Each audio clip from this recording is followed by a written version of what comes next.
संभावना हुई है कल, क्या? कल सागर संभाग के लिए ऐतिहासिक दिन है। सागर संभाग में ये दूसरी इन्वेस्टर मीट हुई है। पहले माननीय जब हमारे जयंत मलैया जी उद्योग मंत्री थे, उस समय 2008 में एक इन्वेस्टर मीट हुई।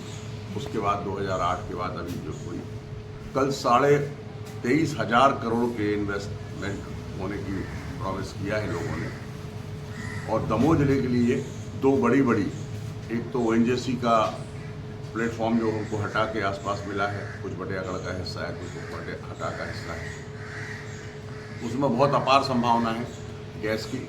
और दमोह जिले में जबेरा में भी और पथरिया के बाद बकेनी, जो हमारा बकेनी है, वहाँ पे कैंप लगा हुआ है, वहाँ पर भी अपार संभावना है। जहाँ तक हटा वाला सवाल है, तो हटा में उन्होंने कल कहा है कि हम 1 साल 1.5 साल के अंदर वहाँ काम शुरू कर देंगे। इसका मतलब ये कि वहाँ सारी चीज़ें व्यवस्थाएँ हो गई। दूसरी बात, एक सीमेंट इंडस्ट्री भी आ रही है हटा में, जैसाबाद के पास, वो भी लगभग 2,000 करोड़ की। अगर हम इसको माने तो 4 से 5,000 करोड़ की जो इंडस्ट्री लग रही है दमोह में, वो दमोह का दिशा और दशा दोनों बदलने का काम करेगी। साथ ही जो इससे रोजगार मिलेगा लोगों को, वो भी लगभग 4 से 5,000 लोगों को रोजगार मिलेगा। तो मुझे लगता है दमोह के लिए बड़ी सौगात है। और भी 2 इंडस्ट्री आना थी, लेकिन किन्हीं कारणों से वो उसमें शामिल नहीं हो पाए। लेकिन मेरी उनसे लगातार बात चल रही है, जो यहाँ पर इंडस्ट्री लगाने में इंटरेस्टेड है। तो मुझे लगता है कल जो इन्वेस्टर मीट हुई है, वो पूरे संभाग के लिए मीट का पत्थर साबित होगी।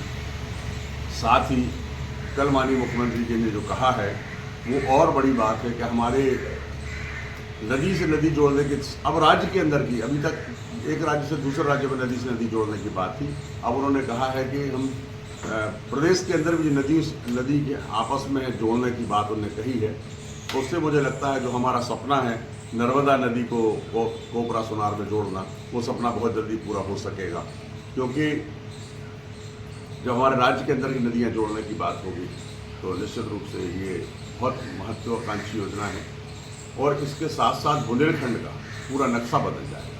जैसे आप सबको जानकारी है कि 12वां पर जो उन्होंने कहा था, हमने निवेदन किए, मेरे एक छोटे से निवेदन पर उन्होंने तुरंत सहमति दी। और 12वां पर बड़ा डैम बना करके लगभग 4 लाख हेक्टेयर में सिंचाई के लिए जो उन्होंने कहा, मुझे लगता है दमोह जिला तो पूरा हो ही जाएगा। और उसके अलावा हमारे पास कम से कम 1 से 1.5 लाख हेक्टेयर के लिए पानी और बचेगा, तो हम किसी दूसरे ज़िले को भी वो पानी दे सकेंगे। तो मुझे लगता है कि जो हमारे माननीय मुख्यमंत्री जी का नेतृत्व है और उनका जो सोच है किसानों के प्रति, गांव गरीब मजदूरों के प्रति, तो निश्चित रूप से बुंदेलखंड की 1-1 इंच ज़मीन सिंचित हो जाएगी। लोग पहले कहते थे कि बुंदेलखंड सूखा है, यहाँ कुछ भी नहीं है। उसमें जो बदलाव हमको दिख रहा है पिछले 10-15 सालों में, वो निश्चित रूप से इस प्रदेश को पंजाब से भी अच्छा बनाने में सहयोग करेगा। और मैं आपके माध्यम से भी माननीय मुख्यमंत्री जी का धन्यवाद करना चाहता हूँ, उन उद्योगपतियों का भी स्वागत करना चाहता हूँ जिन्होंने बुंदेलखंड में अपना इन्वेस्ट करने की सोची। उनका बहुत बहुत धन्यवाद, और आप सबको भी बहुत बहुत